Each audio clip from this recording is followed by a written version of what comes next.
Good morning. Welcome to Fat Guy Productions. I am Paul, and I'm coming to you today from the workbench, and you know what that means?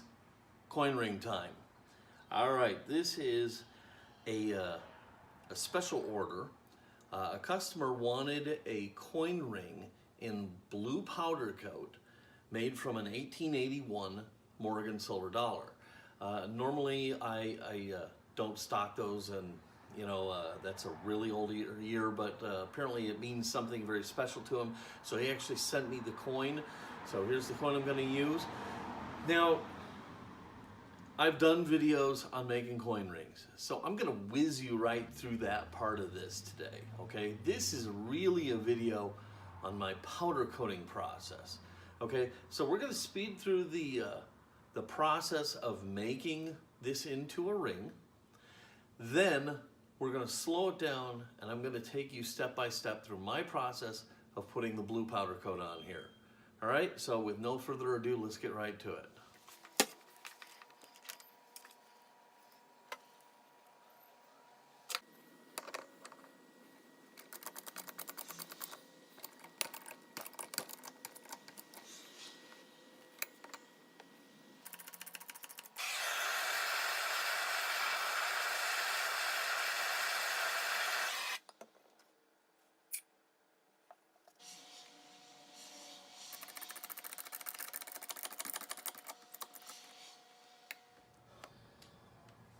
All right, welcome back. Okay, the ring is formed. Okay, here it is. It's completely ready. It's sized to a size 12 at the customer's request. This customer wanted the date side out. So the ring is ready, and so now we're gonna go ahead and start the process of putting the powder coat on it. So we're gonna slow things down. I'm gonna take you step by step.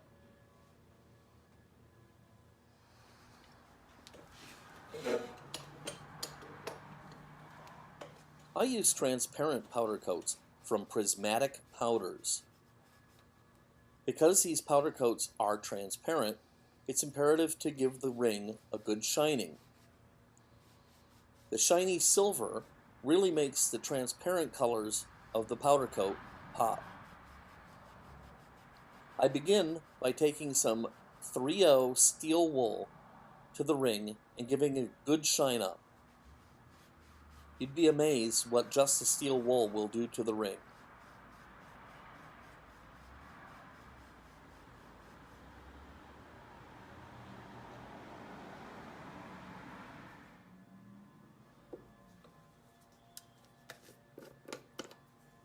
After going over the ring thoroughly with the steel wool, I'll now add in a little Mother's Mag polish to get the ring really shiny.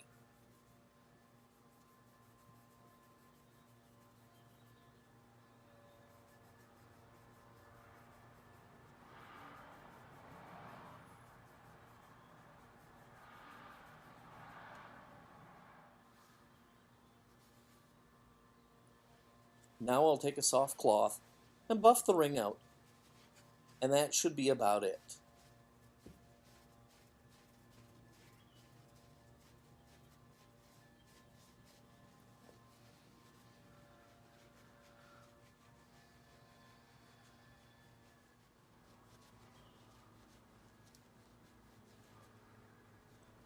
When the ring is finished, I'll give it a much better shine, but for now, this is really going to be sufficient and make the transparent powder coat pop out.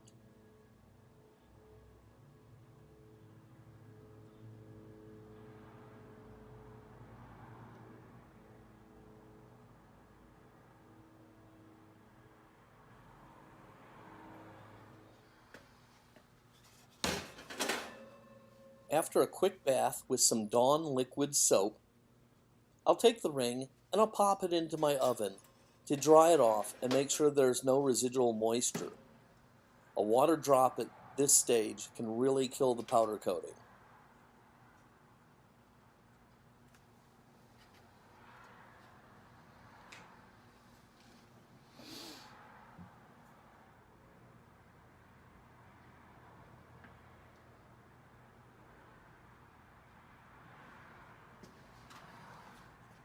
That should be about it. The ring should be nice and dry. Now I'll just turn off the oven and let the ring cool.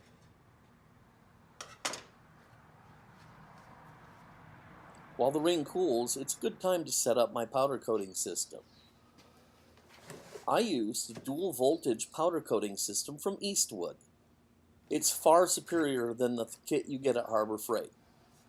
I also made this charged brush with a shaving brush bought from Sally's Supply, a stranded copper wire that is run up through the center of the brush, and at the other end, I've attached an alligator clip.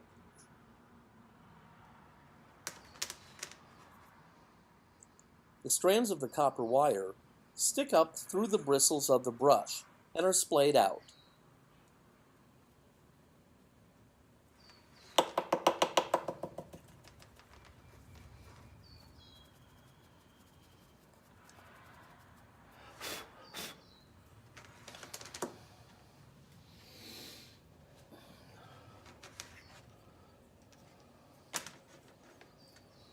For using a charged brush, the alligator clip is clipped to the nose of the powder coating gun. This will send energy through the brush. The other end clips to the hanger the ring will be on.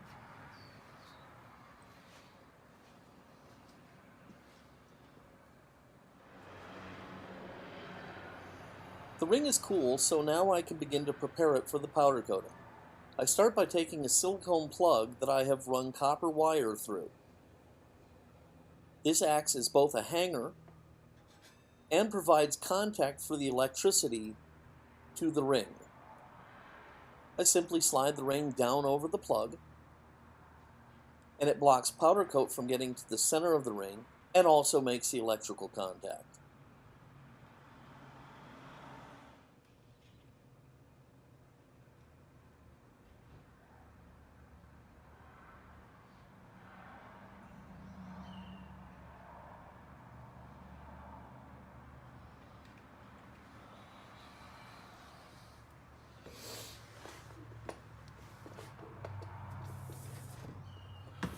Now I'll take some high heat tape and mask off the areas of the ring I don't want powder coat to get to.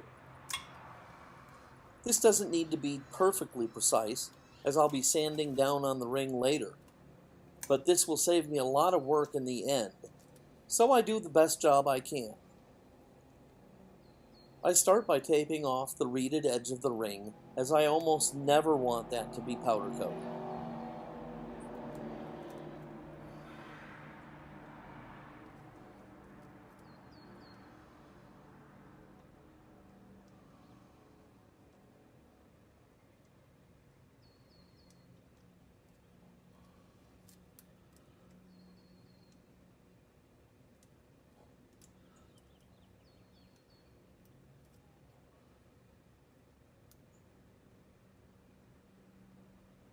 After masking off the reeded edge, I make sure to mask off any of the detail I want to preserve.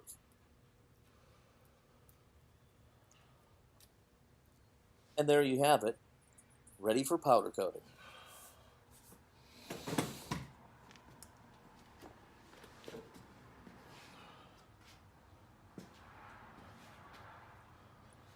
The prepared ring is hung up in a safe place, and the lead wire from the powder coating system is connected to the hanger. When I trigger the system, negative charges will flow through the ring and positive charges will flow through the brush, causing the powder to jump over to the ring.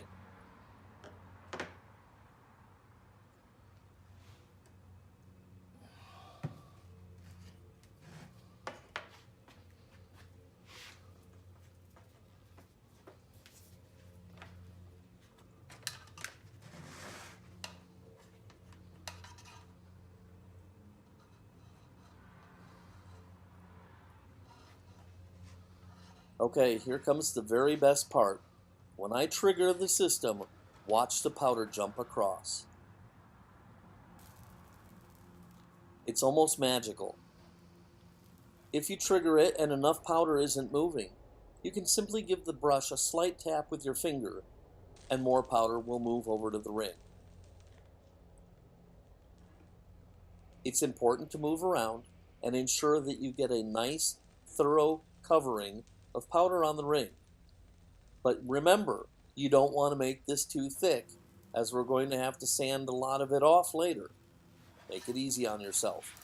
Just make sure everything is thoroughly covered.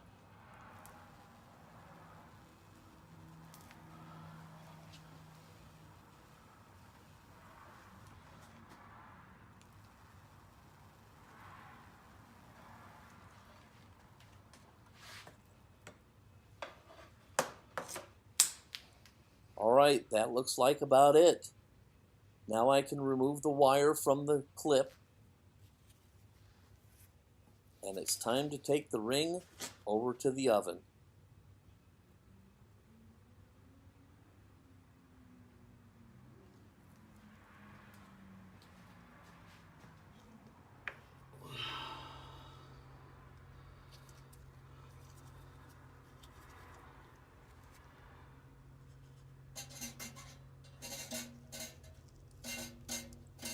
I'll hang the ring inside my little oven, and I'll start to flow the powder coating out. To do this, I'm going to heat the ring for about 4 to 5 minutes at about 400 degrees. All I'm doing is waiting for the powder to liquefy and flow out over the ring. As it gets hot, you'll see it get darker and darker and eventually turn to a liquid state. As soon as it's turned liquid and is nice and smooth and shiny, turn the oven off and remove the ring. Let's just go ahead and watch this in real time so you can see what it's going to look like.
Right about here, you can notice the ring getting substantially darker.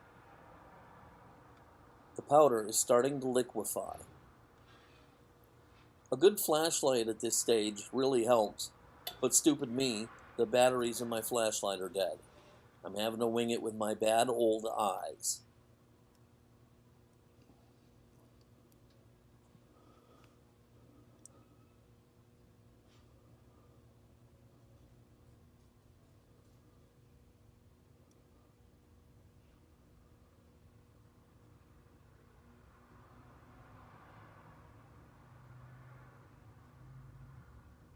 Alright, right here, I have a completely smooth liquid state. So I'm going to let the ring go for just another few seconds. Then I'll turn the oven off and take the ring out.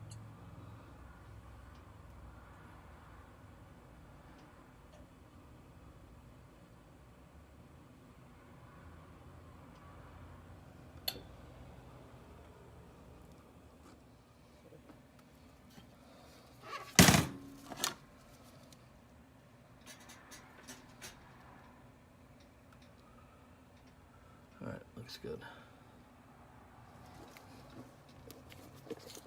Here's a good look at what the ring should look like at this phase. Notice how it looks beautiful and shiny. This is what we're shooting for.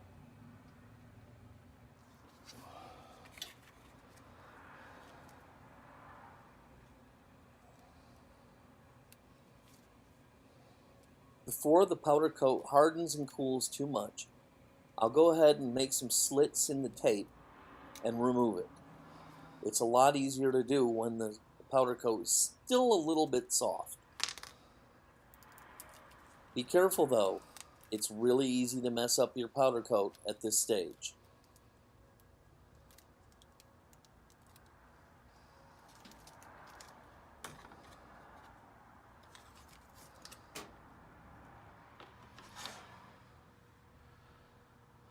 Now some very delicate work. I remove the ring from the silicone plug, and I'll use a yellow sanding sponge from Sally's Supplies to sand out the detail. I give the ring the lightest sanding possible, using some water just to smooth everything out. Then I will begin to focus on the details. It is imperative you go slowly, lightly, and focus on each element individually. You will go right through your powder coating in the blink of an eye. As soon as I see some of the details start to pop, as you see in the date here, I know it's time to stop sanding roughly and really focus on the individual details. I will literally focus on every element individually. Here you can see me sanding and see how delicate I'm being. I'm sorry about the blur, that's just because I'm an idiot. But I still think you get the idea of what I'm doing. You see, I am just using the very edge of the sponge and focusing on each letter, number, star, or detail piece.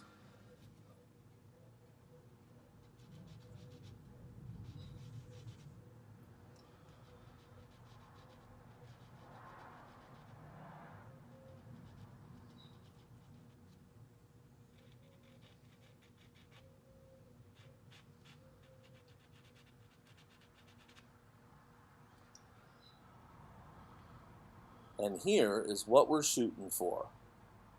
Beautiful. Now it's time to cure the powder coat. The first step in the oven simply made the powder coat flow out and coat the ring. Now we're going to cure it to make it really bind to the ring and make the powder coat very hard.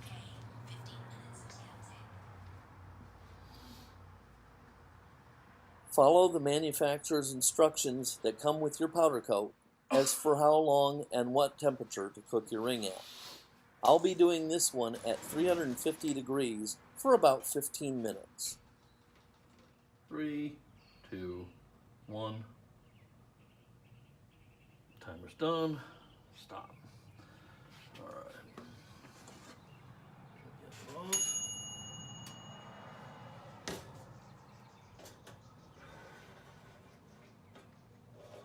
Through the magic of technology, 15 minutes have passed, and my ring is done.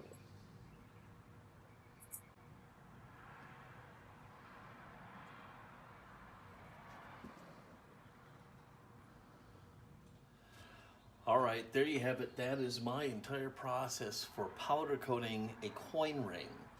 Now, I can't take credit for any of this process. This process is stuff that guys have been working on and developing all through the coin ring community. And I simply took the parts that they shared that worked best for me. I tried spraying, I tried just a dry brush, I tried a charged brush, and I landed on charged brush. It works really well for me. The sanding technique, I've tried a zillion different sanding techniques. Some guys use rubber Dremel bits. Some guys use the sanding cubes. Some guys use sticks. This works best for me. So it's up to you to find what is going to fit with the way you work. Anyhow, thanks for tuning in. I hope you enjoyed this video. If you did, please give it a thumbs up. And be sure to click subscribe. YouTube has made a lot of changes, and I really could use the subscribers. So please make sure you do that for me. And until next time, this has been Paul from Fat Guy Productions. Be good.